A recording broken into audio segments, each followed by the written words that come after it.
Halo Sobat Nusantara, gimana kabarnya? Semoga kalian sehat selalu ya, dimanapun kalian berada. Balik lagi bareng aku di Sisi Gelap Nusantara, tempat di mana kita bakal bacakan cerita-cerita mistis, misteri, dan pengalaman horor mengenai urban legend dan mitos di Nusantara, yang siapa tahu aja bisa terjadi juga di sekitar kalian. Untuk cerita kali ini, kita akan bacakan cerita mengenai pengalaman seorang pemuda yang mengalami kejadian horor saat ia bekerja di sebuah kebun teh di tahun 90-an yang masih dipimpin oleh orang Belanda. Buat kalian yang lagi nonton sendirian, siap-siap karena ceritanya kali ini bakal bikin bulu kuduk berdiri. Jadi, jangan lupa matikan lampu, pasang headset, dan nikmatin ceritanya. Dan tanpa perlu berlama-lama lagi, kita langsung masuk saja ke ceritanya. Kabut pagi menggantung rendah di atas kebun teh. Tipis tapi cukup untuk membuat batas antara barisan tanaman tampak seperti lorong-lorong sempit. Arya menarik napas dalam-dalam. Aroma teh basah bercampur tanah dingin memenuhi paru-parunya. Udara puncak memang selalu begitu di jam-jam dini. Dingin yang tidak menusuk, tapi menempel, seperti lapisan tipis yang enggan pergi. Cepat, sebelum matahari naik tinggi, Mandor bisa ngamuk kalau kita telat ngisi keranjang pertama, ujar Karsa sambil merapatkan ikat kepalanya. Arya mengangguk. Iya, jalurnya lewat sini kan? Mereka menyusuri setapak tanah yang memisahkan dua barisan teh. Embun masih bergantung di daun-daun, bergoyang ringan saat tangan mereka bergerak memetik pucuk. Sunyi. Hanya suara serangga dan gesekan kain mereka. 5 langkah kemudian, Arya berhenti. Apa itu? Gumamnya. Di tanah yang kering, tepat di tengah jalur, terjejer jejak kaki. Jelas, bulat, penuh air, seperti seseorang baru saja melangkah keluar dari kubangan. Namun tanah sekitar mati retak, tidak ada lumpur. Karsa memicingkan mata. Siapa yang lewat sini pagi-pagi gini? Kita orang pertama yang turun dari barak. Arya jongkok, menyentuh pinggiran jejak. Ujung jarinya basah, kayak baru, masih dingin. Karsa mengerutkan dahinya. Cuma satu arah, dari sana. Ia menunjuk ke lorong barisan teh yang lebih gelap, di mana kabut menggantung lebih berat. Gak masuk akal, semalaman kering. Arya menatap jejak itu lama, seolah mencoba memaksa otaknya mencari penjelasan sederhana. Mungkin pekerja shift lain. Kita nggak punya shift lain, jawab Karsa, nada suaranya merendah tanpa sadar. Sebuah suara dari belakang memotong percakapan mereka. Jangan ikuti, mereka menoleh. Ningsih berdiri beberapa meter di belakang, napasnya masih berat seolah ia tergesa mencarinya. Matanya langsung menuju ke jejak basah itu, lalu ke kabut di belakangnya. Wajahnya mengeras. Ningsih, ini jejak baru, ada yang masuk ke... Jangan. Ulang Ningsih, lebih cepat, lebih tegas. Ia menarik lengan Arya menjauh dari jejak itu. Karsa tertawa kecil yang tidak benar-benar lucu. Masa takut jejak doang Bu Ningsih? Ningsih menatapnya lama. Bukan marah, tapi seperti sedang menimbang sesuatu yang berat dan tidak ingin diucapkan. Ada jalur yang gak boleh diikutin. Titik. Ia tidak menjelaskan. Tidak memberi alasan, namun cara ia menatap kabut membuat Arya merasa seolah ada sesuatu yang sedang bersembunyi dari mereka di balik daun teh. Kerja di sisi kiri aja hari ini, kata Ningsih akhirnya. Jangan deket-deket sini, kalian dua itu masih baru, jangan sok berani. Ia berjalan mendahului mereka, seolah ingin memastikan jalur itu tetap berada di belakang mereka. Karsa mendekat pada Arya, menyenggol lengan temannya pelan. Dia selalu setegang itu. Jawab Arya, tanpa sengaja menoleh lagi pada jejak basah itu. Cahaya tipis matahari baru mulai muncul, membuat permukaan air di jejak itu memantulkan kilatan kecil, seperti sesuatu yang berkedip. Karsa mengikuti arah pandangannya. Jejaknya cuma satu arah, nggak ada jejak balik. Siapapun yang masuk ke situ, belum keluar. Arya tidak menjawab. Perutnya terasa berat, seolah tubuhnya tahu ada sesuatu yang salah sebelum pikirannya sempat menyadari. Ningsih menoleh dari jauh. Ayo kerja, jangan bengong di situ. Arya melepaskan pandangan terakhir dari jejak itu, lalu berjalan menyusul. Namun rasa dingin yang menempel di jarinya dari air di dalam jejak itu seolah tetap bertahan meski ia menggenggam tangannya berkali-kali. Ia mencoba mengabaikannya. Tapi ada satu hal yang ia perhatikan saat mereka bergerak menjauh, jejak itu berhenti tepat di batas barisan teh yang paling gelap, seperti seseorang berdiri di sana cukup lama, mengamati. Arya menoleh sekali lagi, dan sejenak ia merasa seperti ada seseorang yang berdiri di balik daun, diam, tidak bergerak. Lalu angin kecil datang, menggerakkan daun, membuat ilusi itu hilang. Terakhir yang tersisa di pikiran Arya sepanjang hari adalah bayangan samar. Kesan bahwa seseorang berdiri diam di balik daun teh mengamati mereka. Gambarnya tidak jelas, tapi cukup kuat untuk menempel saat mereka kembali ke barak menjelang malam. Barak itu sendiri tidak besar, dinding kayunya tipis dan sudah menghitam karena lembab. Di dalamnya, udara hangat bercampur bau pakaian basah dan tanah yang menempel di telapak kaki para pekerja. Lampu minyak tergantung di tengah, cahayanya berayun perlahan. Karsa menjatuhkan tubuhnya di tikar. Hari ini berat juga, gumamnya sembari memijat bahu. Arya duduk, masih memikirkan jejak basah itu. Kau lihat tadi, jejaknya berhenti di satu titik, kayak ada yang berdiri lama. Karsa menatap langit-langit. Kalaupun ada orang, paling pemetik lain, jangan dipikirin. Tapi nada suaranya tidak meyakinkan. Karsa mencoba terdengar santai, tapi matanya sejak tadi tidak lepas dari jendela kecil yang tertutup tirai kain tipis. Beberapa pemetik lain di sudut barak saling bisik-bisik. Suara mereka rendah, sengaja ditahan. Arya tidak menangkap apa yang dibicarakan, tapi ada kata yang berulang. Perempuan itu. Angin tidak bertiup, tapi lampu minyak bergoyang sedikit. Sekali, dua kali. Nyala apinya memanjang dan memendek seperti sedang menarik napas. Karsa mendongak. Kau ngerasa barak ini kayak bergetar? Arya belum sempat menjawab ketika suara itu terdengar. Sss, sss. Suara seretan kain, panjang, berat, menggerus tanah di luar barak. Semua orang membeku. Karsa duduk tegak, matanya tiba-tiba lebar. Kucing, bisiknya, meski ia sendiri tahu tidak ada kucing yang punya seretan seberat itu. Arya menatap pintu, seretannya berputar, pertama di sisi kiri, lalu perlahan bergeser ke belakang barak. Kayu dinding ikut bergetar halus. Ningsih yang semula sedang menyisir rambut langsung berhenti. Sisirnya jatuh tanpa ia sadari. Wajahnya memucat. Jangan ada yang buka jendela, katanya pelan, nyaris tanpa suara. Karsa menelan ludah. Bu Ningsih, itu suara apa? Ningsih menggeleng cepat, tidak melihat ke arah mereka. Diam saja. Namun Karsa, entah karena takut atau penasaran, merangkak mendekati celah kecil antara dua papan dinding. Cuma mau lihat sedikit, Arya menahan lengannya. Karsa, jangan. Tadi aku lihat sesuatu pagi ini, bisik Karsa. Kalau itu orang, kita bisa, ya, entah. Tapi aku mau pastikan. Seretannya berhenti tepat di sisi jendela. Sunyi. Begitu sunyi sampai Arya bisa mendengar detak jantungnya sendiri. Karsa membuka tirai setebal 2 jari, hanya sedikit, sempit sekali.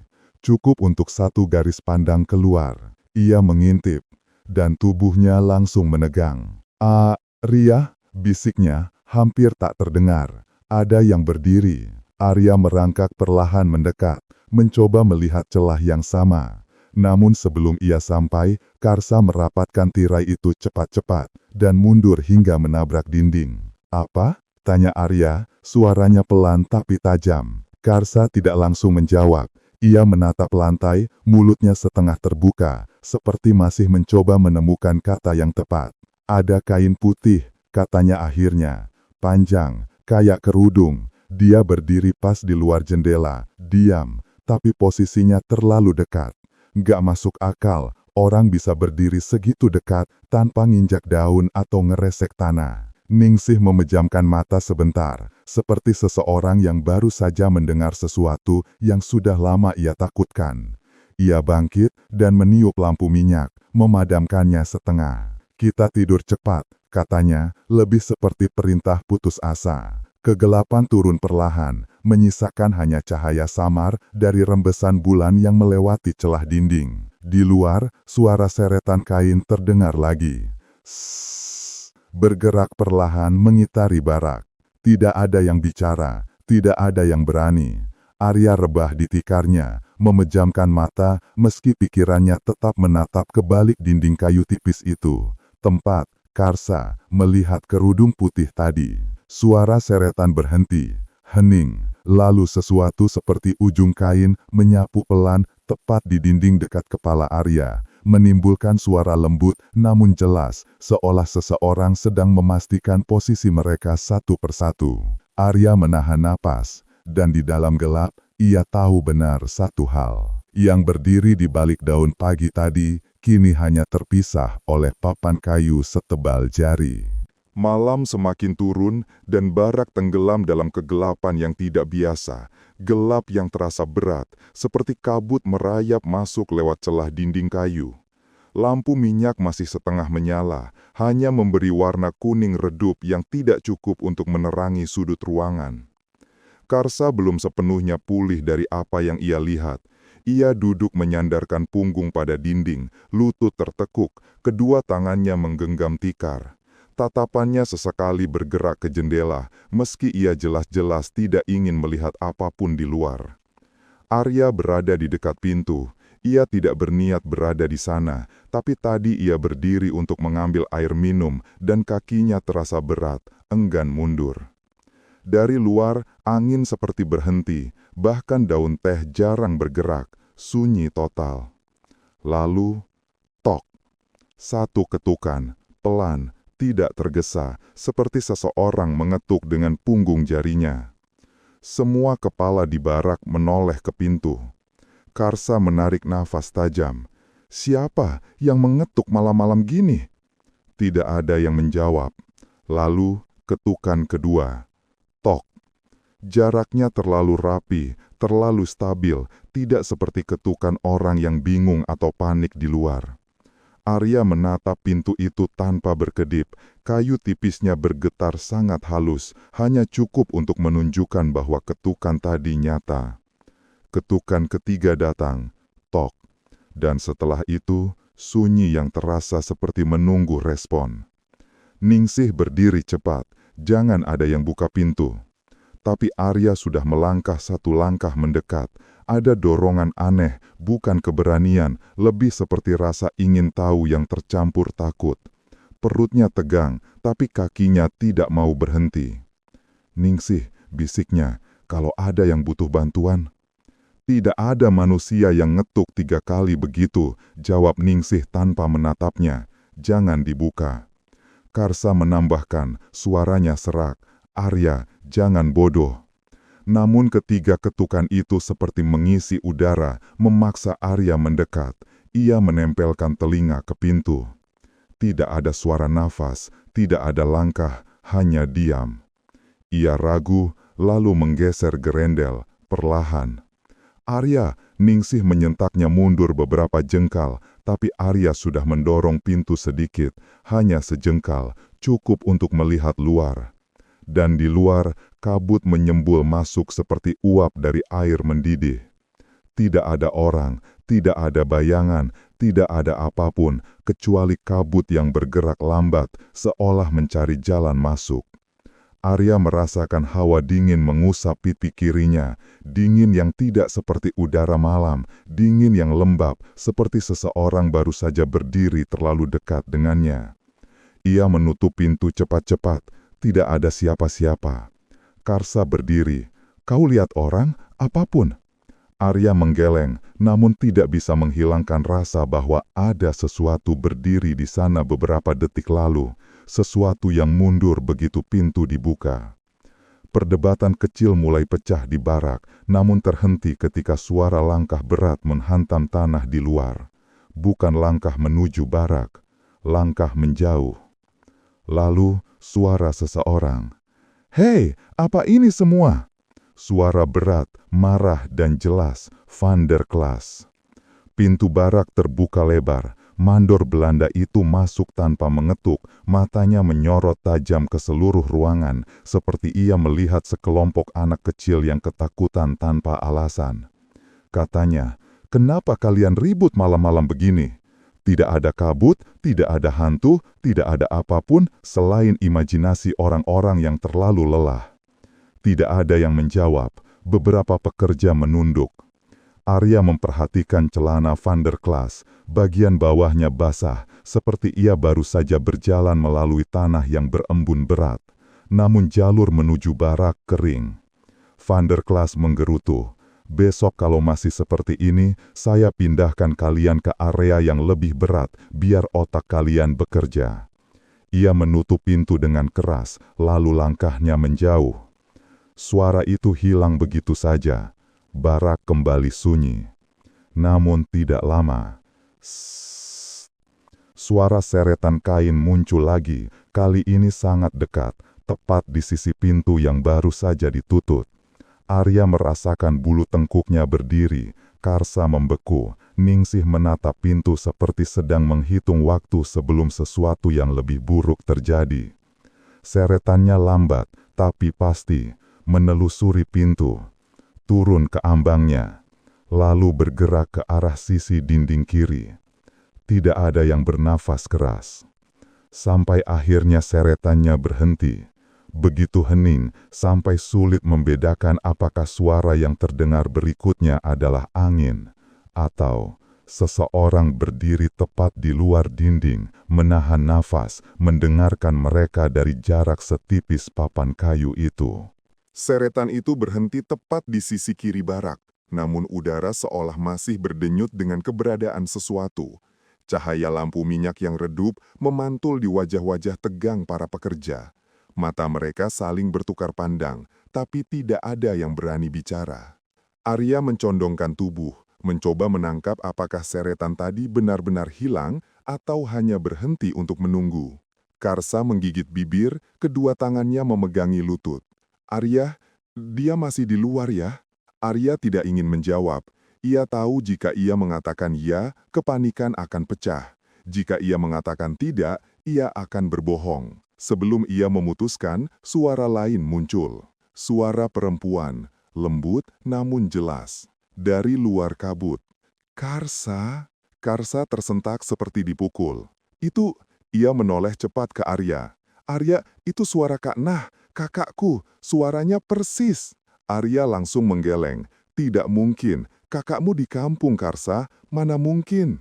"Karsa?" Nada suaranya naik sedikit, seperti seseorang yang mulai cemas. Seperti seorang kakak yang memanggil adiknya. Karsa berdiri, tanpa sadar, seperti tubuhnya bergerak duluan sebelum otaknya mengejar. Ningsih langsung menahan lengan Karsa. "Jangan keluar. Kak Nah nggak mungkin datang jauh-jauh ke sini malam-malam. Itu bukan kakakmu." Tapi suara itu kembali memanggil, lebih dekat.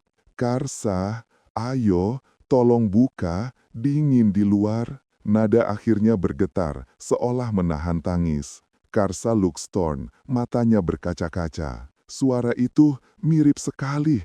Dia kalau manggil aku waktu kecil, suaranya gitu, persis gitu. Arya menggeleng cepat.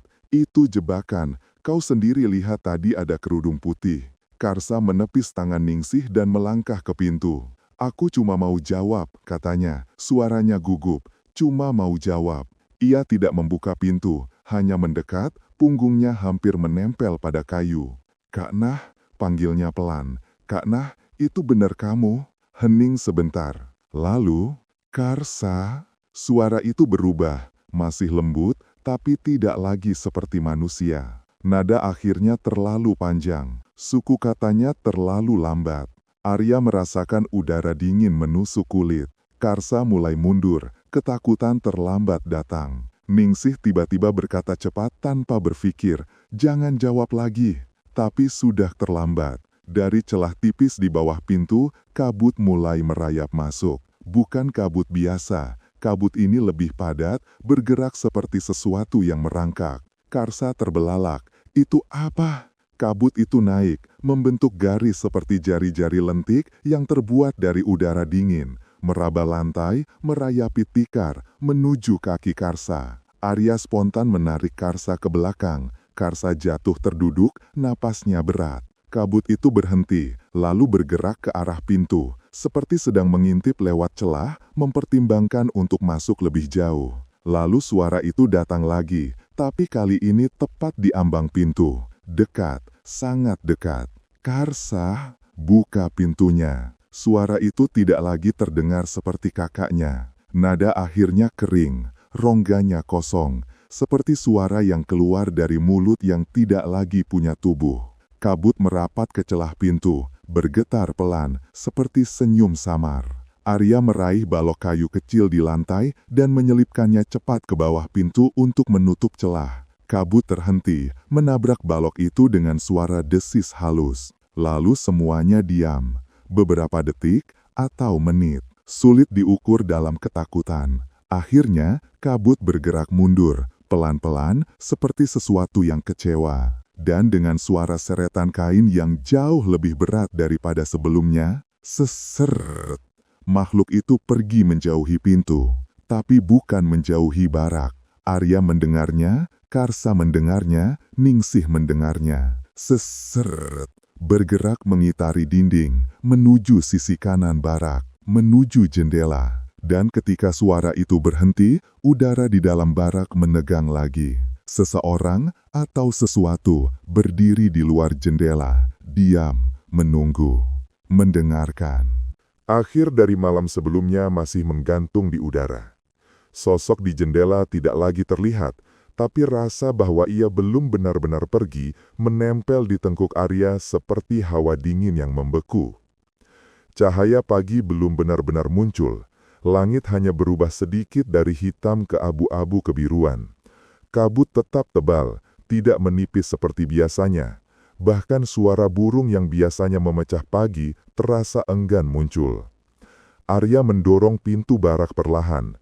Engsel kayunya berderit, suara kecil yang terdengar sangat jelas di tengah kabut yang menelan semua suara lain. "Dia udah pergi kan?" bisik Karsa di belakangnya. "Kalau masih di sini, kita pasti dengar," jawab Arya, meski ia sendiri tidak yakin apakah itu benar. Tanah masih basah oleh embun, namun tidak ada jejak kaki baru di sekitar barak. Tidak ada bekas seret kain seperti malam tadi. Hanya permukaan tanah yang halus, seperti seseorang sengaja menghapus jejaknya. Para pemetik mulai keluar satu persatu. Wajah mereka masih pucat, mata kurang tidur. Tidak ada yang berani membahas kejadian tadi malam secara terbuka, namun semua saling melirik dengan bahasa tubuh yang sama. Kita semua mendengarnya kan? Arya dan Karsa berjalan menuju petak kebun teh bagian timur. Kabut begitu tebal hingga jarak pandang hanya beberapa meter. Daun-daun teh tampak seperti bayangan hitam yang tidak jelas bentuknya. Langkah mereka berdua terdengar jelas di tanah lembab. Drap, drap, drap. Hanya 2 pasang langkah. Awalnya, hingga Arya mendengar sesuatu yang membuatnya berhenti. Drap, drap, drap, drap. Langkah ketiga. Tidak terlalu keras, tidak terlalu jauh, tapi ada. Arya menoleh cepat ke belakang. Kosong. Hanya kabut, barisan teh dan kabut lagi. "Karsa," panggil Arya pelan. "Kau dengar itu?" Karsa mengerutkan dahi. "Dengar apa?" Arya melangkah lagi. Drap, drap, drap. Dan langkah itu muncul lagi. Drap. 1 langkah tambahan. Tepat setelah langkah Arya. Seolah ada seseorang mengatur ritme agar menyatu dengan gerakan mereka. Arya berhenti. Langkah itu berhenti. Karsa melihat perubahan di wajah Arya, lalu ikut berhenti. "Arya, kau lihat sesuatu?"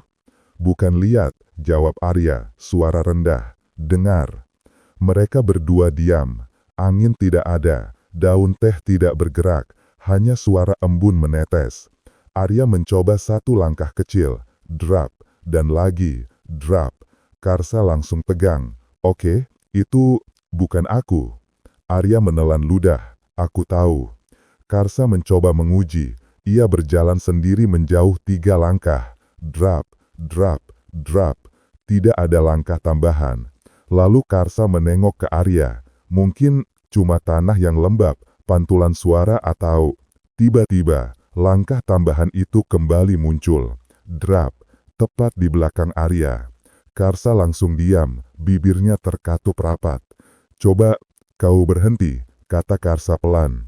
Arya berhenti. Kedua pria itu menahan nafas, hening. "Bagus," bisik Karsa lega. Mungkin cuma drap, satu langkah, tanpa Arya bergerak, tanpa alasan, dari arah belakang Arya. Sangat dekat. Keduanya serempak mundur dengan cepat, saling berdempetan. Mata mereka menyapu kabut di belakang Arya. Udara dingin terasa menusuk, padahal matahari seharusnya sudah muncul. "Tadi, kau dengar itu kan?" Arya berbisik. Karsa mengangguk kaku. "Ya, dan itu bukan aku, bukan angin, bukan tanah, bukan apapun yang masuk akal." Mereka perlahan mundur beberapa langkah, tidak berani membelakangi kabut terlalu lama. Namun kabut di belakang mereka tampak bergerak sedikit, bukan terhembus angin, tapi seperti sesuatu sedang berdiri di dalamnya. Arya menegakkan punggung. Ia mencoba tampil tenang, namun suaranya tetap gemetar. "Kita kembali ke barak, pelan-pelan, jangan lari." Karsa hanya menjawab dengan anggukan kecil. Mereka berdua memulai langkah mundur. Drap, drap, dan langkah ketiga yang tidak terlihat berjalan bersama dengan mereka. Selalu satu langkah, selalu meniru. Kabut menebal hingga daun teh di sisi mereka tampak seperti bayangan tubuh yang berlindung. Langkah itu mengikuti sampai mereka kembali mendekati area pemetik lain. Dan baru ketika suara-suara pekerja mulai terdengar di kejauhan, langkah itu berhenti. Tiba-tiba, seperti sesuatu yang tidak ingin terlihat oleh banyak orang, Arya dan Karsa saling memandang tanpa bicara. Keduanya tahu, apapun yang mengikuti mereka belum selesai. Langkah yang mengikuti mereka akhirnya lenyap ketika suara para pemetik lain terdengar dari kejauhan. Kabut tetap pekat, tapi kehadiran orang-orang setidaknya membuat Arya bisa bernapas lebih panjang. Namun rasa itu, bahwa sesuatu berdiri hanya satu langkah di belakangnya, belum hilang dari tengkuk Arya. "Kita pura-pura biasa saja," gumam Karsa. "Kalau orang lain dengar kita panik, makin ribut nanti." Arya mengangguk. "Aku berusaha." Tapi ia masih menoleh ke belakang setiap beberapa detik, memastikan tidak ada kain putih di dalam kabut. Para pemetik mulai memotong pucuk teh dengan gerakan lambat, ragu, sesekali berhenti untuk menatap lereng yang tertutup abu-abu. Di antara bisik-bisik kecil, nama Asih mulai muncul, walau lirih. Arya baru ikut membungkuk untuk memetik ketika suara berat dengan aksen Belanda menggema dari kejauhan. "Arya!" Arya dan Karsa sama-sama menegakkan badan. Van der Klaas berdiri di jalur utama kebun, kemejanya rapi, sepatu botnya menginjak tanah basah tanpa sedikit pun noda lumpur, seolah tanah itu enggan menyentuhnya. "Kemari, sekarang!" ucapnya pendek. Arya dan Karsa saling pandang. Karsa memegang lengan Arya sebentar. "Jangan macam-macam sama dia gampang tersinggung." Arya mengangguk, lalu berjalan mendekati sang mandor. Van der Klaas tidak bicara lagi sampai mereka tiba di depan bangunan kecil dari kayu tebal. Biasanya hanya ia yang masuk ke sana. Jendela-jendelanya tidak pernah benar-benar terbuka, selalu seperti ruangan yang tidak ingin berinteraksi dengan cahaya atau udara luar. Gerendel pintunya besar dan berat. Van der Klaas membuka kuncinya dengan suara klik yang keras. "Masuk," katanya. Di dalam, ruangan mandor tampak jauh lebih gelap daripada luar, meski siang mulai naik. Bau kapur barus, kain lembab, dan kertas tua bercampur dalam udara. Di meja kayu panjang, ada map-map lusuh, pena baja, gelas kopi dingin setengah penuh. Dan di dinding, Arya melihatnya hanya sekejap sebelum Van der Klaas sadar, sebuah foto besar berbingkai kayu. Foto para pemetik perempuan tahun-tahun lalu, mungkin belasan tahun sebelum Arya lahir. Semua memakai kain kerudung pendek warna pucat, beberapa tersenyum, beberapa tidak, dan salah satu di tengah, Seorang perempuan muda dengan kerudung putih yang sedikit lebih panjang dari yang lain. Wajahnya teduh, namun matanya tampak seperti menatap sedikit keluar dari bingkai. Di bawah fotonya tertulis nama, Asih. Arya mendekat satu langkah tanpa sadar, namun Van der Klaas langsung menutup foto itu dengan lembar kertas coklat tebal dan menegakkan bahunya. Tidak ada alasan kau melihat itu. Arya terdiam. Van der Klaas menautkan kedua tangannya di belakang punggung, lalu berjalan memutari meja seperti seorang guru yang menilai murid nakal. Kudengar kau dan temanmu menyebarkan cerita aneh di barak, ujarnya. Ketukan malam hari, bayangan putih, suara-suara, omong kosong yang membuat pekerja lain tidak fokus. Arya menelan ludah. Kami tidak menyebarkan apa-apa tuan, kami hanya... Berhenti, potongnya. Aku tidak butuh penjelasan, aku butuh kedisiplinan. Arya mengepalkan tangan, menahan diri agar tidak mengatakan hal yang bisa memperburuk keadaan. Van der Klaas berjalan ke arah rak tua. Di tempat ini, hantu hanya hidup jika kalian terus membicarakannya. Kalau kalian diam, dia tidak ada. Arya ingin menjawab, kalau begitu kenapa fotonya masih digantung? Tapi ia menahan lidahnya. Van der Klaas akhirnya berhenti di depan meja, lalu mendekat sampai wajahnya hanya beberapa jengkal dari wajah Arya. Kau mengerti? Suara rendah tapi tajam. Arya mengangguk. Mendadak, pintu ruang mandor terbuka sedikit dari luar. Tidak ada suara langkah mendekat, tidak ada yang mengetuk. Pintu hanya terbuka setebal 2 jari. Pelan, seolah didorong oleh tiupan yang tidak terasa. Van der Klaas menoleh cepat. Siapa di luar? Tidak ada jawaban, hanya kabut.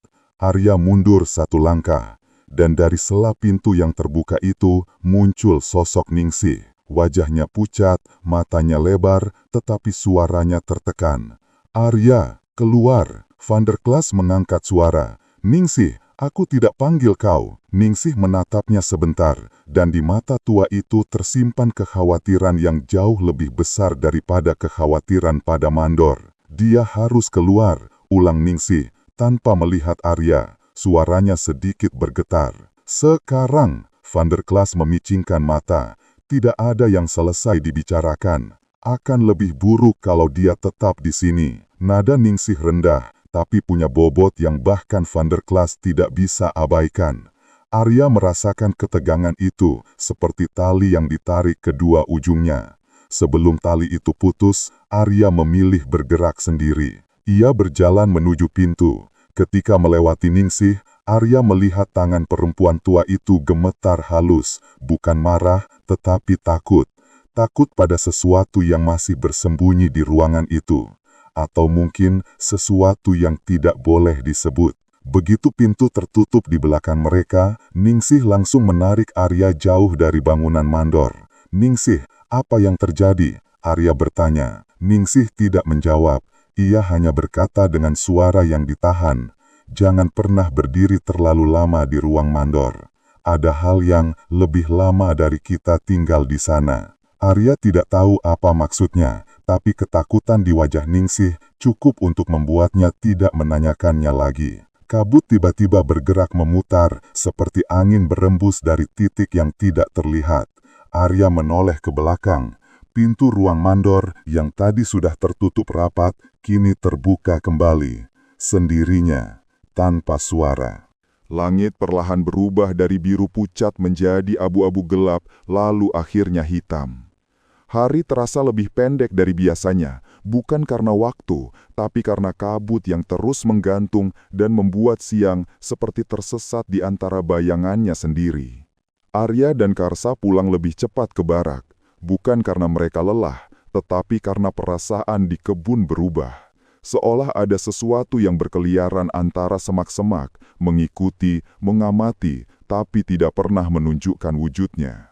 Barak disinari lampu minyak yang redup, cahayanya berkedip-kedip seperti berusaha bertahan melawan udara lembab yang semakin berat. Para pemetik duduk saling berdekatan, tidak satu pun dari mereka bicara keras. Beberapa membetulkan posisi tikar, beberapa memijat kaki, tapi semuanya seolah menunggu sesuatu terjadi.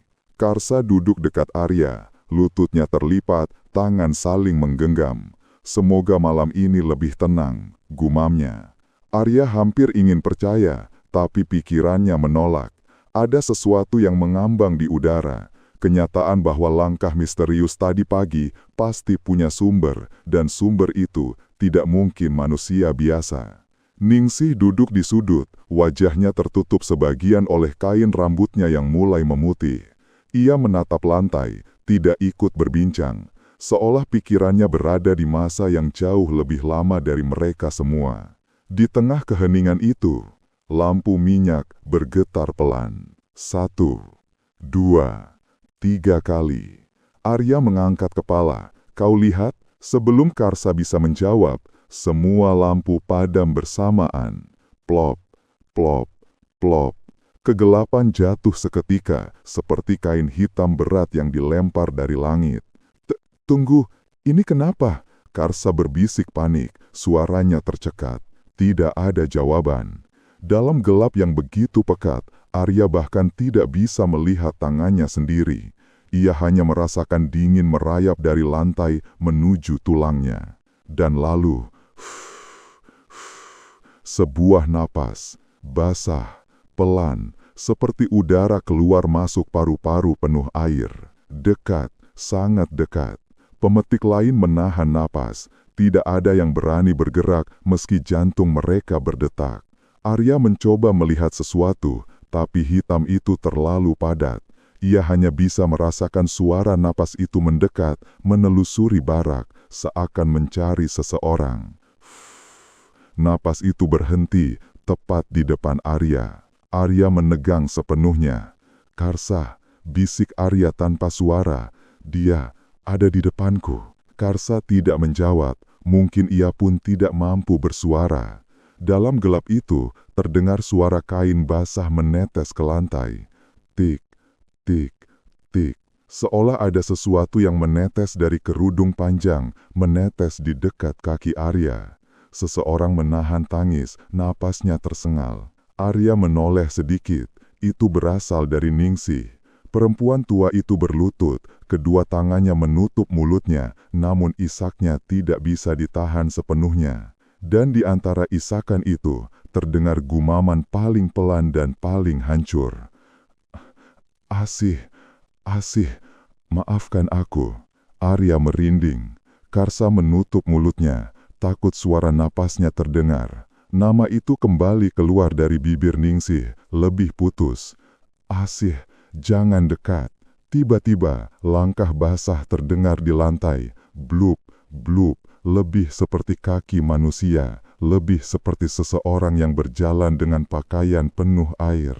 Langkah itu menjauh dari Arya, lalu berputar, lalu berhenti. Di tengah barak, saat itulah salah seorang pemetik lain menyalakan kembali lampu minyak dengan tangan gemetar. Nyala kecil muncul, kilat kuningnya menerjang gelap, dan semua orang terdiam. Lantai barak basah seperti baru disiram air dari ember, namun basah itu tidak merata. Ada garis panjang yang dimulai dari dekat pintu dan berhenti tepat di depan Arya. Garis air itu membentuk pola jari-jari tangan, tangan yang merayap, mencari, mengarah padanya.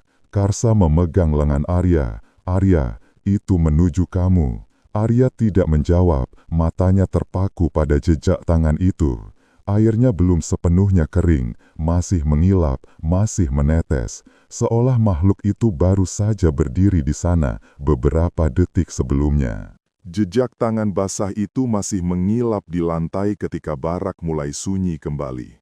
Tidak ada yang berani menghapusnya, tidak ada yang berani menyentuhnya. Semua pemetik duduk dengan punggung menempel ke dinding, mencoba menjauh dari bekas air seolah itu bisa hidup kembali kapan saja.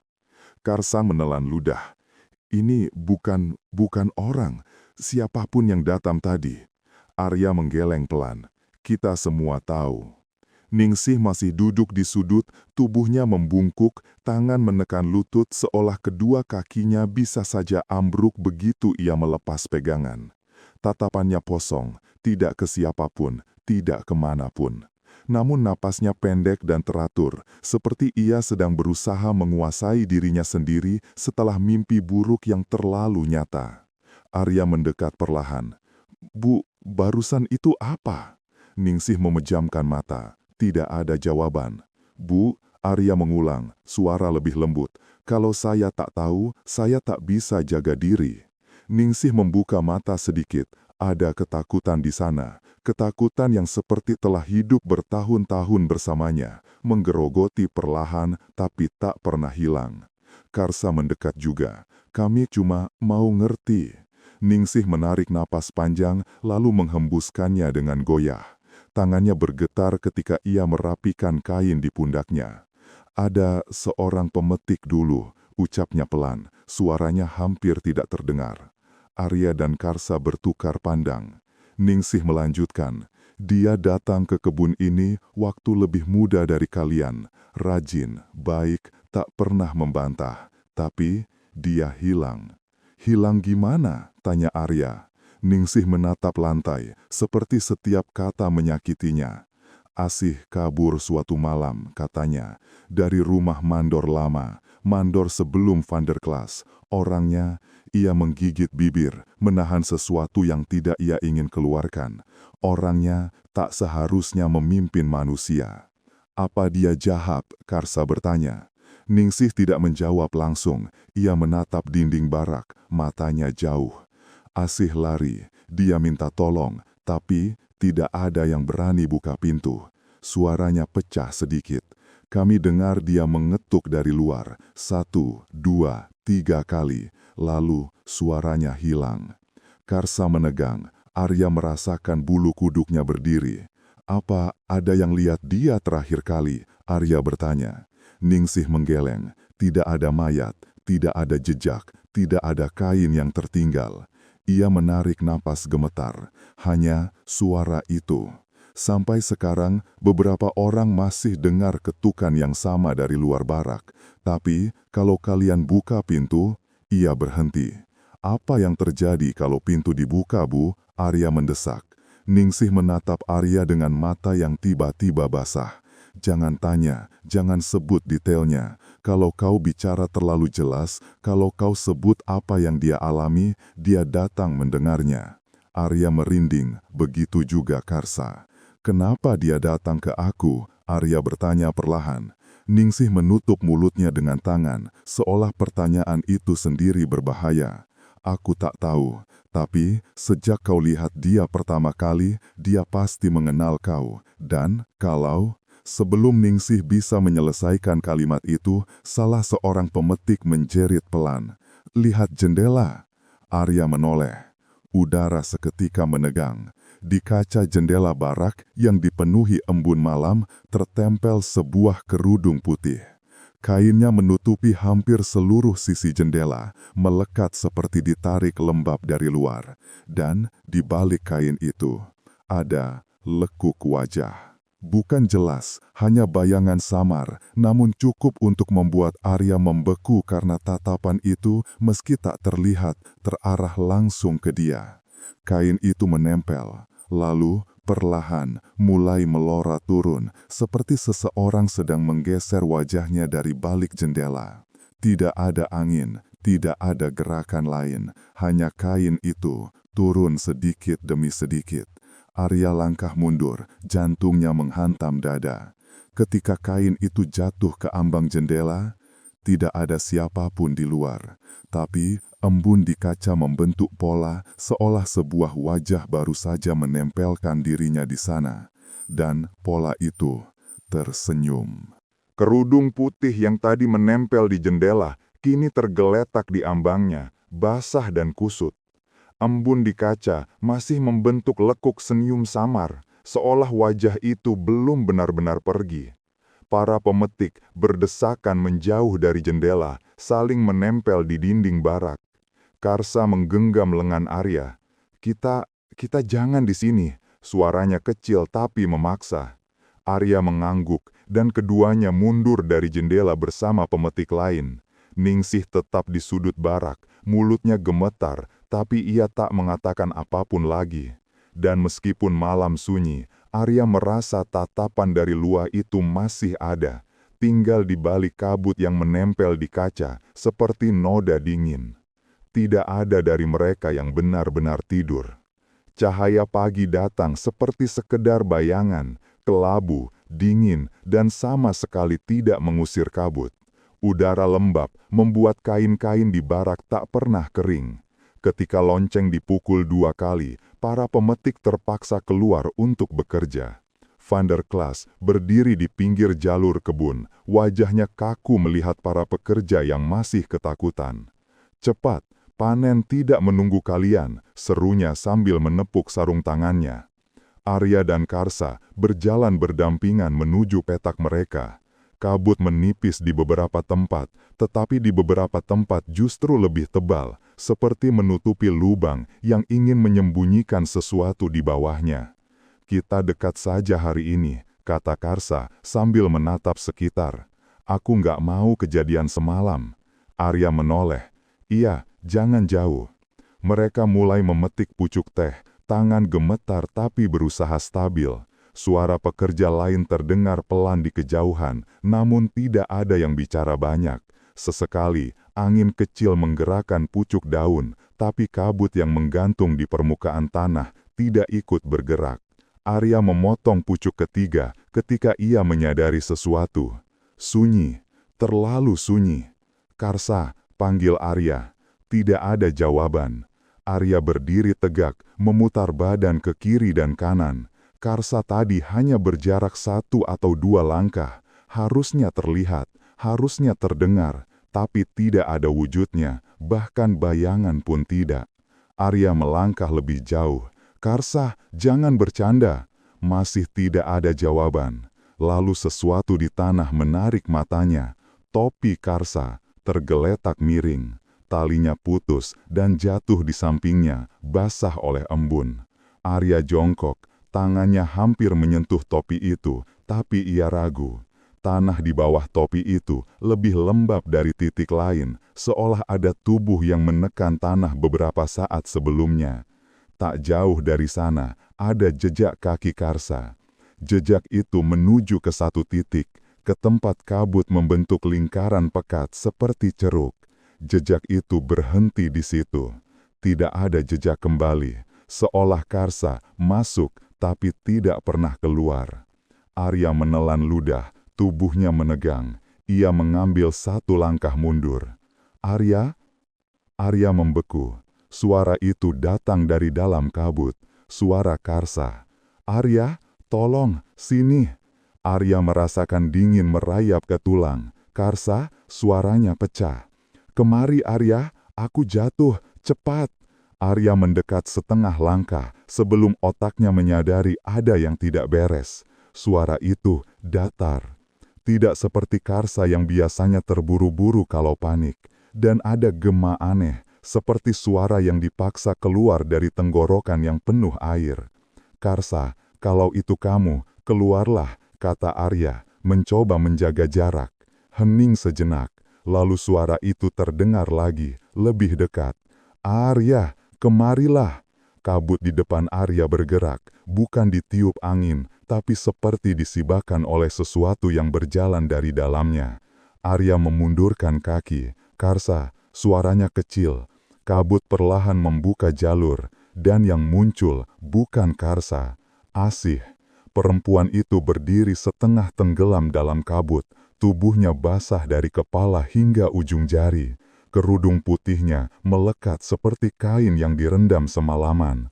Kulitnya pucat, matanya gelap tanpa kilatan hidup, dan kuku-kukunya panjang, tipis, dan meneteskan air gelap seperti lumpur hitam yang belum kering. Ia tidak bergerak, tapi kepalanya miring sedikit, terlalu sedikit, seolah mempelajari wajah Arya. Arya bergeming, nafasnya terhenti di dada. Asih membuka mulutnya perlahan, dan dari celah bibirnya keluar suara yang bukan miliknya. Suara Karsa. Arya mundur, tapi kakinya bergetar. Asih melangkah 1 kali. Air menetes dari kain kerudungnya. Kabut mengikuti gerakannya, seperti kabut itu miliknya. Arya ingin berlari, tapi tubuhnya tidak bergerak, seolah tanah menahan kakinya.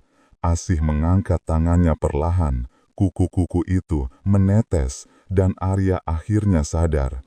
Suara Karsa tadi bukan panggilan, itu adalah umpan. Asih mengangkat tangannya, kuku basah itu menetes pelan, dan Arya akhirnya bisa menggerakkan kakinya.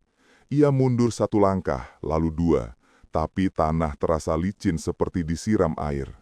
Asih, Arya berbisik, meski ia sendiri tidak tahu kenapa ia memanggil namanya. Perempuan itu berhenti tepat di tepi kabut paling pekat. Kerudungnya menutupi sebagian wajah, hanya memperlihatkan bibir pucat yang sedikit terbuka. Kabut di belakang Asih bergerak pelan, seperti sesuatu di dalamnya sedang mengatur nafas. Arya hendak lari. Cengkram! Sesuatu mendarat di bahunya dari belakang. Arya tersentak, napasnya terputus seketika. Cengkraman itu dingin, bukan dingin seperti angin pegunungan, tetapi dingin seperti batu yang sudah puluhan tahun tenggelam di dasar sungai. Sesaat Arya tak bisa bergerak. Ia tahu harus menoleh, harus melihat apa yang memegangnya. Tapi tubuhnya menolak. Perlahan ia memutar kepala.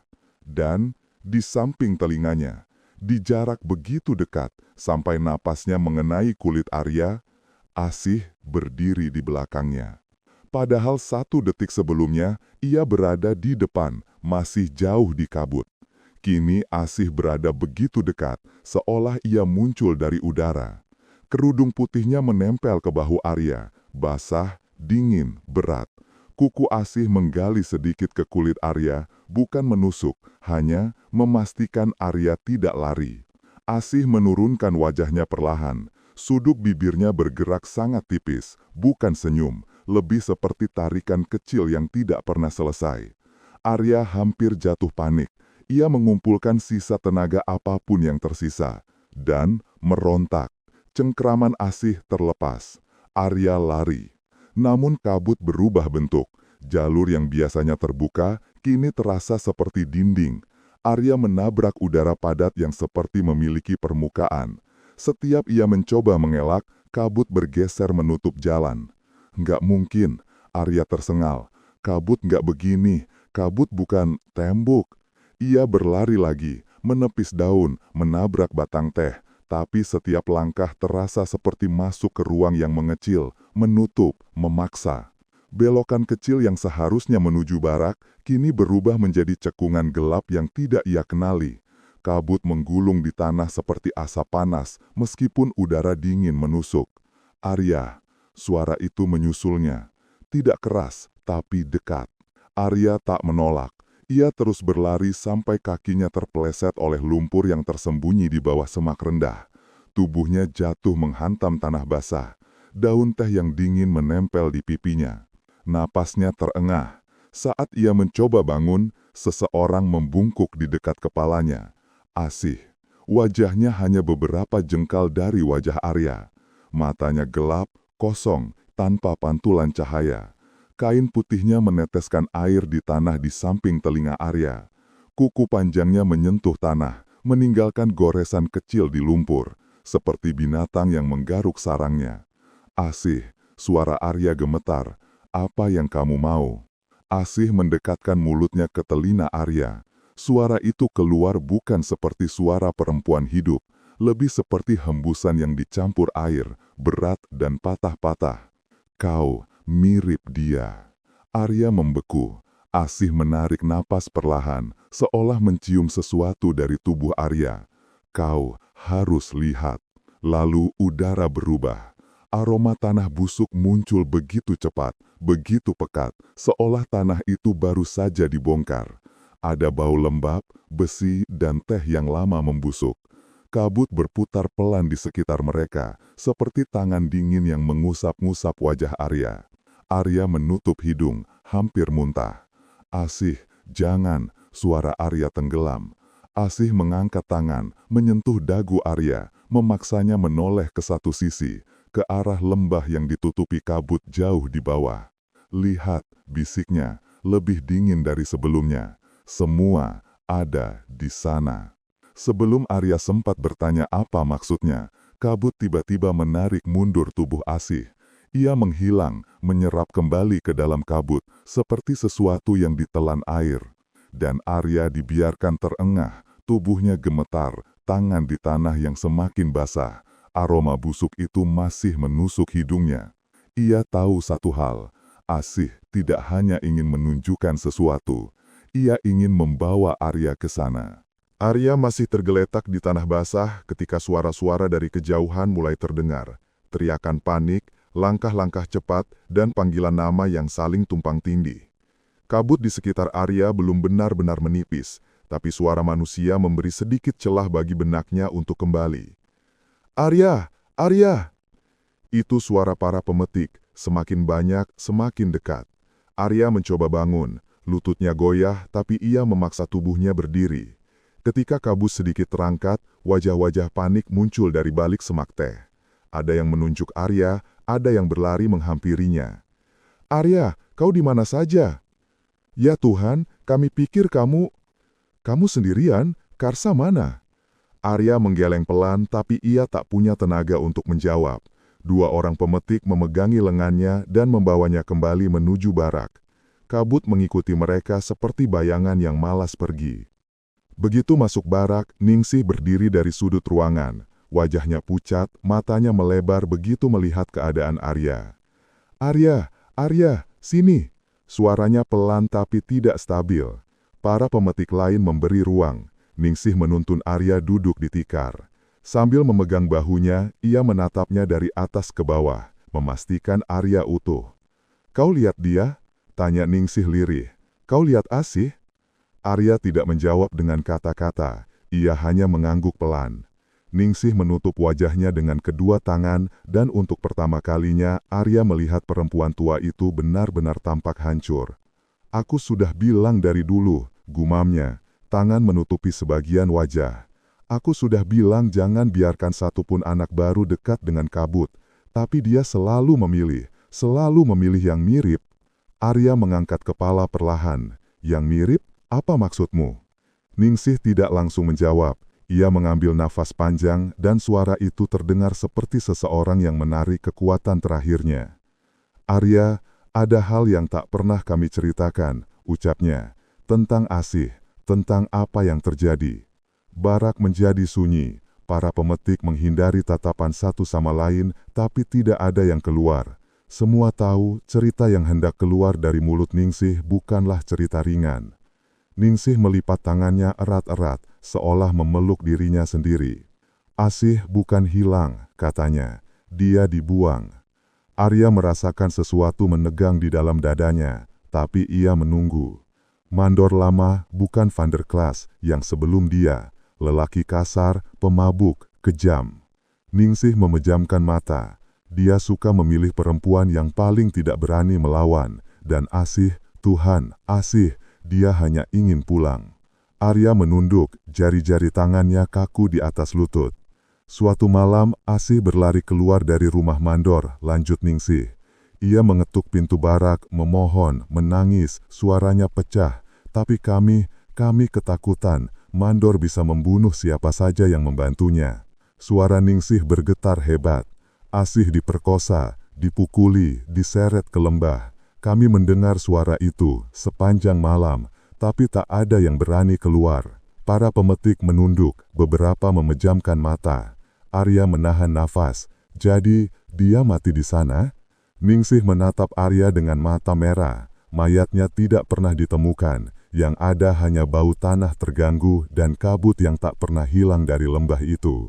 Arya menggenggam kain celananya. Lalu, apa hubungan semua ini denganku? Kenapa Asih mengejarku? Kenapa dia bilang aku mirip? Ningsih tiba-tiba menegang, seperti ada tali yang menarik seluruh tubuhnya.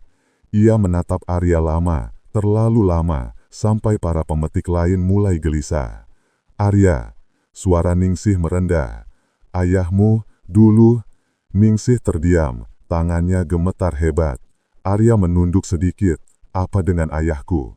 Ningsih membuka mulut, tapi seketika menutupnya kembali, bukan karena ragu, karena takut. Cabang kayu di atap barak berderak, seperti seseorang berjalan di atasnya dengan langkah basah. Ningsih berbisik, sangat pelan. Ayahmu pernah bekerja di sini.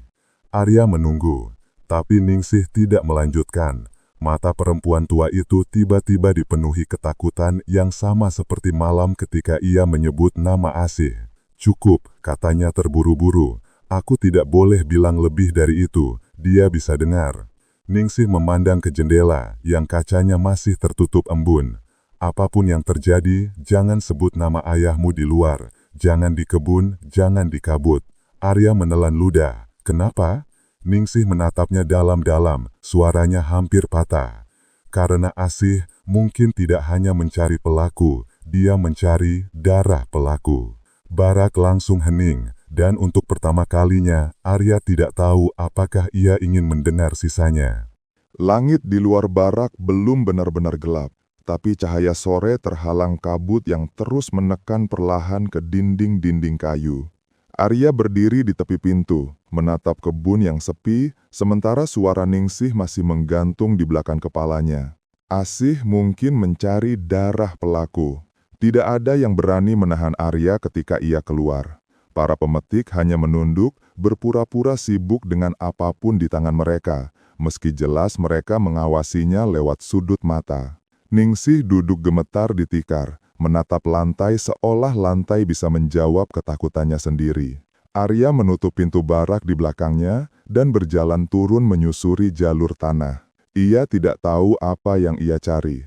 Atau mungkin jauh di dalam dirinya, ia tahu persis dan justru itu yang membuat langkahnya semakin cepat. Kabut menyambutnya seperti seseorang membuka tirai perlahan. Daun teh bergoyang kecil seolah menyadari Arya datang sendirian. Jalan setapak mengarah turun ke lembah yang selama ini disebut-sebut tetapi tak pernah benar-benar ia datangi. Semakin ia melangkah ke bawah, udara berubah.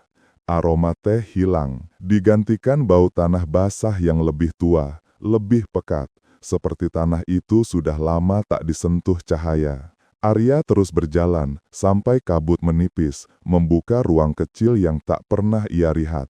Sebuah tanah cekung dengan pohon tunggal di tepinya. Daunnya sedikit menggantung, meski tak ada angin. Di tengah cekungan itu, bebatuan kecil yang ditancapkan tegak. Bukan nisan resmi, hanya batu sungai setinggi gelang tangan disusun dalam formasi tak beraturan. Mungkin 6 atau 7. Arya mendekat satu persatu. Tidak ada tulisan, tidak ada tanggal, tidak ada tanda apapun. Hanya diam. Tanah di bawah tiap batu terlihat seperti pernah digali lalu ditutup terburu-buru. Arya menyentuh salah satu batu. Dingin, tetapi bukan dingin biasa. Dingin yang seperti memegang benda yang disembunyikan terlalu lama. Ia beranjak ke batu berikutnya, dan disitulah ia melihatnya. Goresan. Sangat tipis, hampir hilang dimakan lumut. Tapi jelas itu pernah diukir dengan paku atau benda tajam. Satu kata, satu nama, Surip. Arya terhenti. Dadanya seperti diremas dari dalam. Ia menyentuh permukaan batu itu sekali lagi, memastikan matanya tidak salah. Goresannya kasar, tergesa-gesa, tapi huruf-hurufnya jelas. Pak. Arya berbisik, suaranya pecah. Kenapa namamu ada di sini? Batu itu terasa lebih dingin saat ia menyentuhnya lama-lama, seolah menyimpan sesuatu, seolah mengingat. Arya mencoba mengatur napas, tapi dadanya menolak. Firasat buruk merayap lambat dari belakang lehernya, dan ia tahu tanpa perlu menoleh bahwa ia tidak lagi sendirian. Kabut di belakangnya bergerak, bukan ditiup angin, seperti seseorang melangkah keluar dari dalamnya. Arya menutup matanya sebentar, mengumpulkan keberanian yang entah dari mana datangnya. Lalu perlahan, ia menoleh. Asih berdiri tepat di belakangnya. Begitu dekat sampai napas dinginnya menggerakkan rambut di sisi wajah Arya. Kerudung putihnya basah, menggantung, meneteskan air di tanah tepat di samping kaki Arya. Mata Asih tidak berkedip, gelap dan kosong seperti sumur tua. Dan ia tidak bersuara. Tidak kali ini. Ia hanya menatap batu bertuliskan Surip, kemudian menatap Arya, seolah memastikan Arya melihat hubungan yang selama ini coba disembunyikan semua orang. Arya berdiri kaku, tangan masih menyentuh nama ayahnya. Asih mengangkat satu tangan perlahan, kuku basahnya hampir menyentuh batu, dan saat kukunya hampir menyentuh ukiran itu, kabut turun mendadak, menutup seluruh lembah seperti pintu ditutup keras. Pandangannya padam. Kabut turun dengan keras, seperti pintu besar yang tiba-tiba dihentakkan menutup. Arya terhuyung, kehilangan keseimbangan, dan hampir jatuh menelungkup di atas tanah lembah. Bau tanah basah yang pekat menutup seluruh hidungnya, membuat setiap nafas terasa tersedak. Batu kecil bertuliskan Surip masih berada di tangan Arya. Dinginnya merambat seperti racun pelan. Tapi ketika Arya mencoba mundur, seseorang atau sesuatu menghalangi. Asih berdiri tepat di depannya. Tak lagi jauh, tak lagi samar dalam kabut. Kali ini, wujudnya benar-benar dekat, seolah ia memutuskan tidak perlu bersembunyi lagi. Kerudung putih yang menempel pada tubuhnya meneteskan air seperti habis direndam lama di dasar sungai. Kuku panjang basah itu menggantung di samping telapak tangannya, siap bergerak kapan saja. "Asih," suara Arya serak. "Tolong, jangan tarik aku ke dalam ini." Asih tidak menjawab. Ia hanya mengangkat satu tangan, gerakannya pelan, sangat pelan, dan menyentuh pelipis Arya. Sentuhannya dingin, lalu menusuk, lalu menyatu dengan kulit, seperti air merembes masuk ke pori-pori. Arya mencengkeram tanah, tapi tubuhnya tidak bisa melawan. Kepalanya tertarik ke depan, seolah dicelupkan ke dalam air gelap. Dunia di sekelilingnya runtuh. Kabut, tanah, nisan, semuanya meleleh menjadi warna abu-abu yang berputar. Lalu, suara itu datang. Suara Asih. Tapi bukan dari luar. Dari dalam kepala Arya. "Lihat, jangan berpaling. Lihat apa yang mereka lakukan." Gambar pertama muncul. Rumah mandor lama. Cahaya lampu minyak bergetar. Suara langkah kaki seorang laki-laki. Dan suara tercekik seorang perempuan yang memohon. Arya tak sanggup menutup mata. Asih tak mengizinkan. Ia melihat Asih yang masih hidup, terjatuh di lantai tapan, lututnya berdarah. Mandor itu menarik kerudungnya kasar, wajahnya merah oleh alkohol. Asih merangkak, memohon di pintu, tapi mandor menendangnya kembali masuk. Jangan tuan," suara Asih muda terdengar pecah. Lalu, gelap. Gambar berikutnya muncul seperti kilatan lampu. Asih berlari malam-malam menuju barak pemetik, mengetuk keras pintu kayu, menangis, memohon seseorang membukakan pintu. Namun, tidak ada yang keluar. Hanya suara bisik-bisik ketakutan di dalam barak. Arya merasakan sakit itu. Sakitnya ditolak oleh orang-orang yang ia percaya. Dada Arya seperti diremas, seolah itu terjadi pada dirinya sendiri. Suara Asih terdengar lagi. Tak satu pun yang menolong. Kemudian adegan berubah. Lembah. Kabut lebih tipis daripada sekarang. Tanah rumput masih hijau. Mandor menyeret Asih ke tanah, mendorongnya keras, menutup mulutnya agar tidak berteriak. Namun tiba-tiba seseorang datang. Seorang lelaki muda dengan wajah cemas. Surip, ayah Arya. Ia memegang sebatang kayu, berusaha memukul mandor dari belakang, tetapi mandor itu terlalu kuat. Surip ditendang, dipukul, terjatuh keras ke tanah, mulutnya berdarah. Surip tetap mencoba bangkit, merangkak ke arah Asih. "Tolong, bangun, aku bawa kau pergi." Tapi suara itu putus ketika mandor menendangnya sekali lagi. Asih terbaring, pandangannya kabur. Ia menatap Surip, dan gambar itu menggigil, seolah memorinya sendiri gemetar. Asih terengah di dalam kepala Arya. Dia bukan pelakunya. Dia coba selamatkan aku, tapi sudah terlambat. Gambar kabur, mandor berlutut, Asih berhenti bergerak. Surip menangis di sampingnya.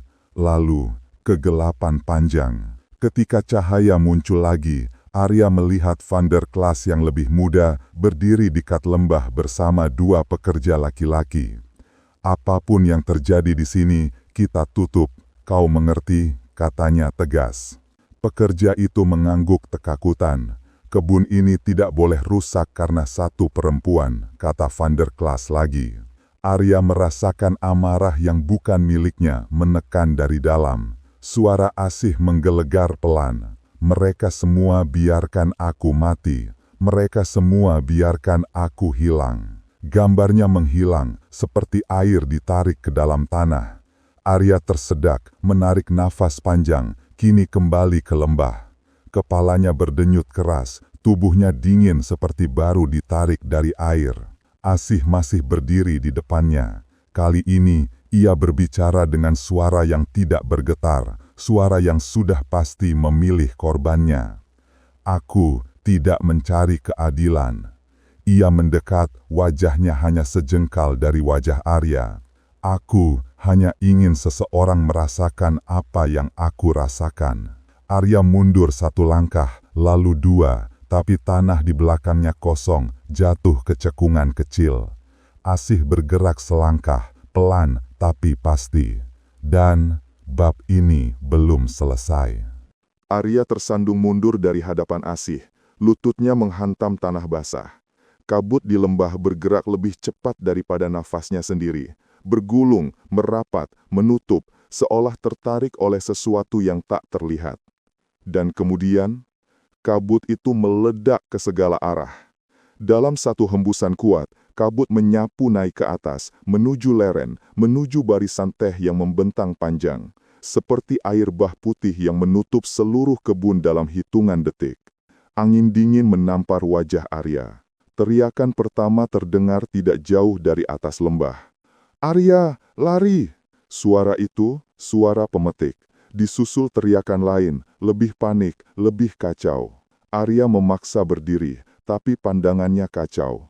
Kabut menebal hingga ia hanya bisa melihat jarak 2 atau 3 langkah ke depan. Daun-daun teh yang biasanya hijau segar, tampak seperti bayangan hitam memanjang aneh dalam asap putih itu.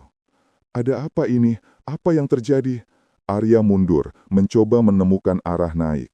Namun, jalan yang ia kenal, jalan kecil menuju barak, tidak ada. Ia melangkah ke kiri, menyibak daun teh. Jalan buntu. Ia balik ke kanan. Barisan teh menutup jalur itu juga. Seperti kebun ini mengubah bentuknya. Dari kabut, seseorang muncul berlari. Seorang pemetik perempuan, wajahnya dipenuhi tanah, matanya membelalak. "Jalannya hilang, nggak ada jalan keluar, kita muter balik ke lembah terus." Arya mencoba mengatur nafas. "Tenang, tenang dulu, kita cari jalan pelan-pelan." Perempuan itu memotong, suaranya pecah. "Aku sudah coba, dari tadi aku lari, tapi setiap belok, balik lagi ke sini." Seolah untuk membuktikan kata-katanya, ia berlari ke kanan, masuk ke kabut, menyibak daun-daun basah. Hanya beberapa detik hilang dari pandangan, lalu ia muncul kembali dari arah kiri, terhuyung, wajahnya semakin pucat.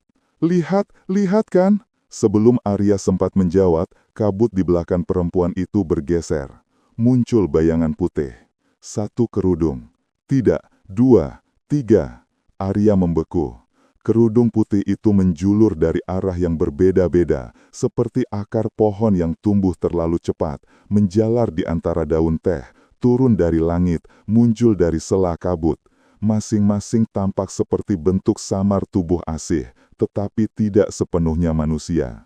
Perempuan pemetik berteriak, jatuh terduduk. "Asih!" Arya berbisik tanpa sadar. Salah satu wujud Asih mengangkat kepala, gerakannya patah seperti boneka yang ditarik dari dalam. Kerudungnya memanjang menyeret tanah, ujungnya menyentuh kaki pemetik itu. Perempuan itu menjerit dan memukul-mukul kerudung itu, tapi kerudungnya bergerak seperti makhluk hidup, menjerat pergelangan kakinya.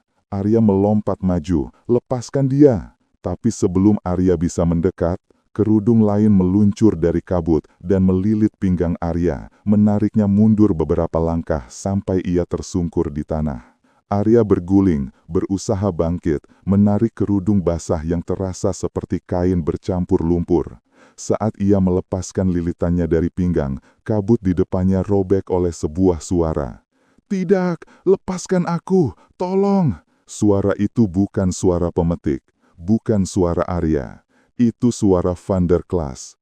Arya menoleh cepat. Van der Klas muncul dari balik kabut, berlari limbung, mantel kerjanya sobek, wajahnya penuh goresan. "Jangan tinggal aku, Arya, tolong, bawa aku keluar dari sini." Ia meraung, nada suaranya tidak lagi arogan, hanya ketakutan murni. Sesuatu bergerak di tanah di belakangnya. Sebuah kerudung putih merayap seperti belut dari bawah daun teh, lalu melilit pergelangan kakinya. Van der Klas berteriak. Ia menyeret tubuhnya, mencakar tanah, mencoba memegang batang teh untuk bertahan. "Arya, tolong ah!" Kerudung itu menegang, tarikan kuat.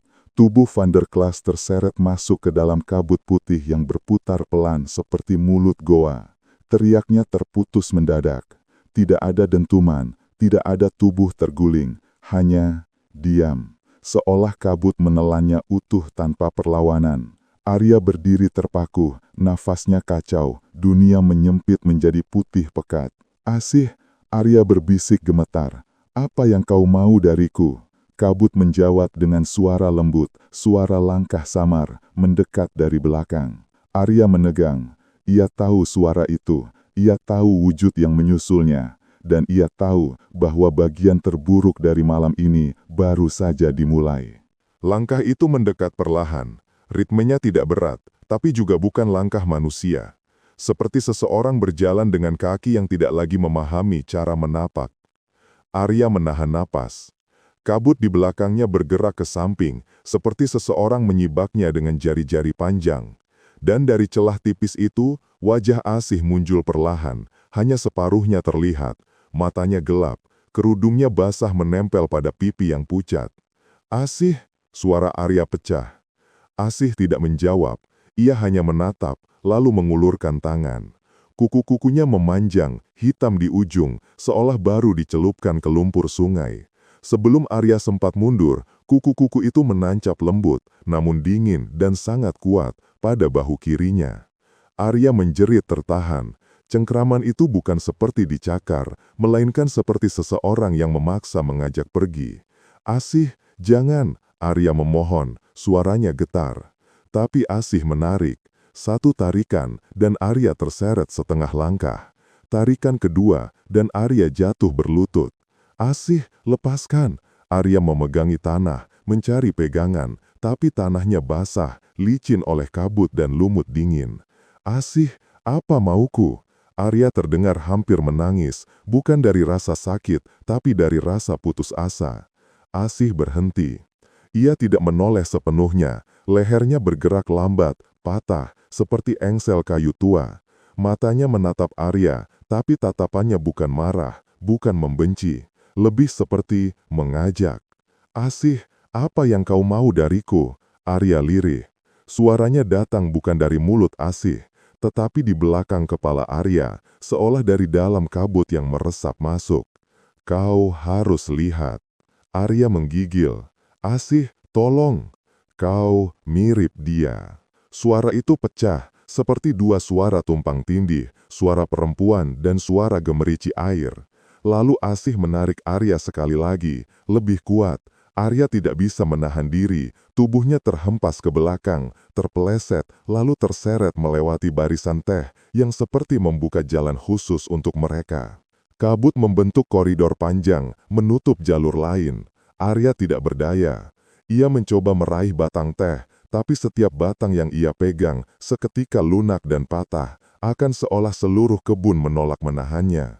"Asih, kau tidak perlu melakukan ini." Arya memohon lagi, semakin panik. "Aku bukan siapa-siapa, aku tidak punya hubungan." Tiba-tiba Asih berhenti. Kerudungnya menggantung tenang, menetes perlahan. Ia berbalik perlahan, memperlihatkan seluruh wajahnya. Setengah wajahnya hancur, seperti pernah ditabrak benda keras. Namun di mata kanannya, mata yang masih utuh, ada cahaya yang tidak pernah Arya lihat sebelumnya.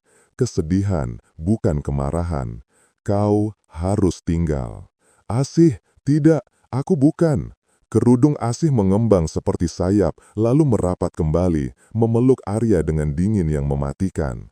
Aku sendiri terlalu lama. Arya menggeleng keras, berusaha menahan air mata. Asih, dengar aku bukan musuhmu, aku bukan mereka, aku cuma ingin tahu kebenaranmu. Sesuatu berubah pada wajah Asih. Ujung kerudungnya bergetar, seakan tertiup angin, padahal tidak ada angin. Kerudung itu melonggar sedikit dari tubuh Arya. Asih, Arya berbisik, lebih lembut. Aku lihat semuanya. Aku tahu kau disakiti, tapi aku bukan orang yang membuatmu menderita. Asih menunduk.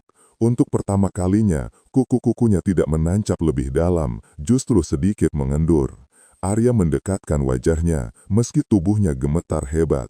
Asih, itu bukan salahmu dan bukan salahku. Kau marah pada orang yang sudah tak ada, tapi aku masih ada di sini. Aku masih bisa mendengarkan. Matanya bertemu mata Asih. Sejenak, dunia sunyi. Kabut berhenti bergerak, bahkan daun teh tidak lagi bergoyang. Dan di mata Asih, yang satu-satunya utuh, sepercik kehangatan muncul. Bukan penuh, tapi cukup untuk membuat wajahnya terlihat seperti manusia. Hanya sedetik. Sedikit lega, sedikit ragu, sedikit seperti Asih yang dulu.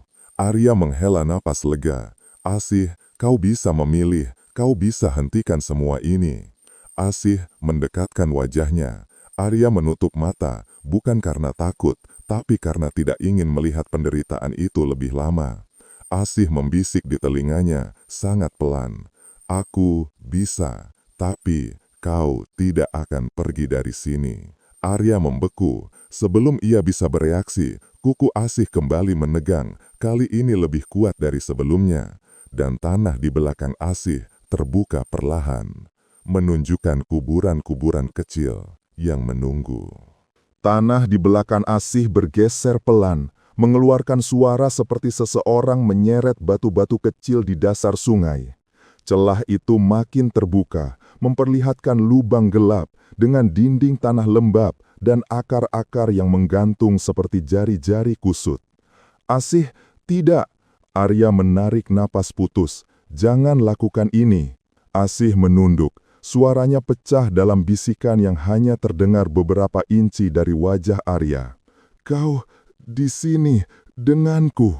Kuku Asih menancap lebih kuat pada lengan Arya, memaksa tubuhnya bergerak ke arah kuburan rahasia. Kerudung putihnya berkibar perlahan, seolah mengajak masuk.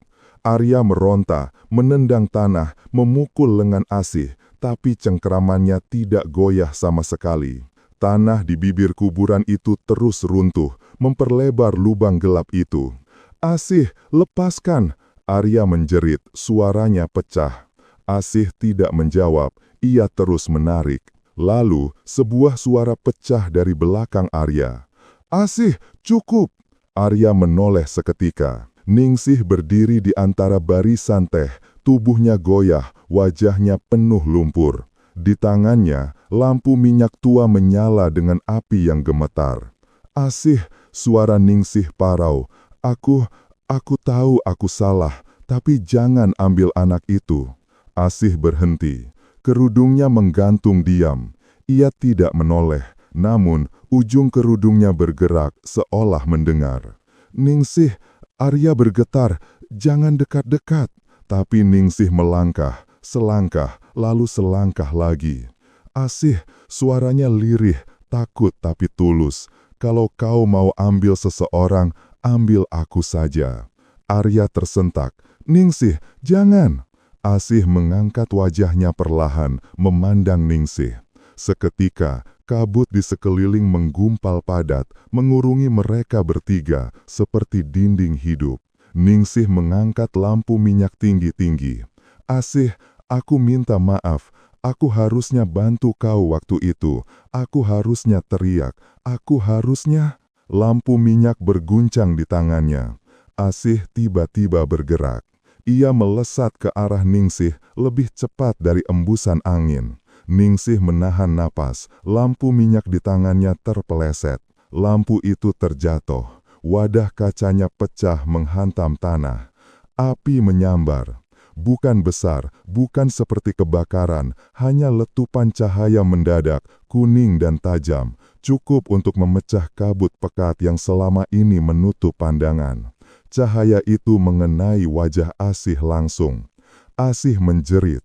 Jeritannya bukan seperti manusia, lebih seperti suara yang ditarik dari kedalaman sumur. Kerudungnya mengepul, tubuhnya memudar, tapi tidak hilang. Kabut di sekitarnya berputar cepat, seperti tersedot oleh sesuatu yang tak terlihat. "Arya, Ningsih!" jerit sambil meraih tangannya. Lari, tapi mereka tidak bisa lari. Kabut mengamuk, benar-benar mengamuk, seolah seluruh kebun teh dibalikan dari dalam. Suara-suara muncul dari arah berbeda, langkah-langkah tak terlihat, jeritan pemetik, benda-benda berjatuhan, dan tangis perempuan yang menggema dari nun jauh di dalam tanah.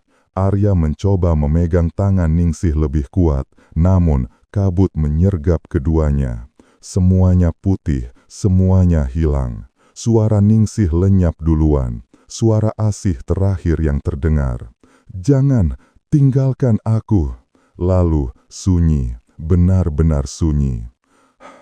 Ketika kabut perlahan mereda, Arya berdiri sendirian di tengah kebun teh yang kini tampak kosong dan lebih luas dari sebelumnya. Tidak ada suara pemetik, tidak ada jejak kaki, tidak ada bayangan orang lain. Hanya angin kecil yang lewat.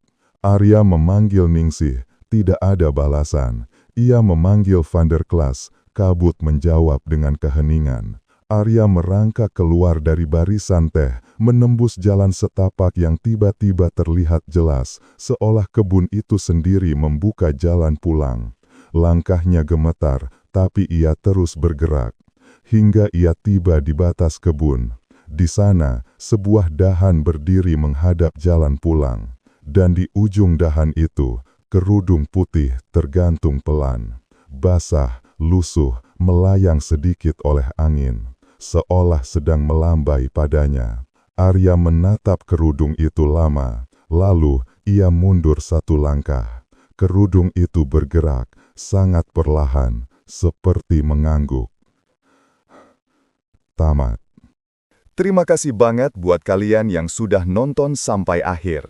Kalau kalian suka dengan cerita-cerita horor urban legend dan mitos kayak gini, jangan lupa untuk subscribe channel ini biar kita bisa terus sama-sama berbagi kisah mistis tiap minggunya. Jangan lupa juga buat like videonya, tulis komentar tentang pendapat kalian, dan share ke teman-teman kalian biar mereka juga bisa ngerasain ketegangan yang sama. Dan yang paling penting, aktifkan juga lonceng notifikasinya, supaya kalian gak ketinggalan cerita-cerita horor terbaru dari aku.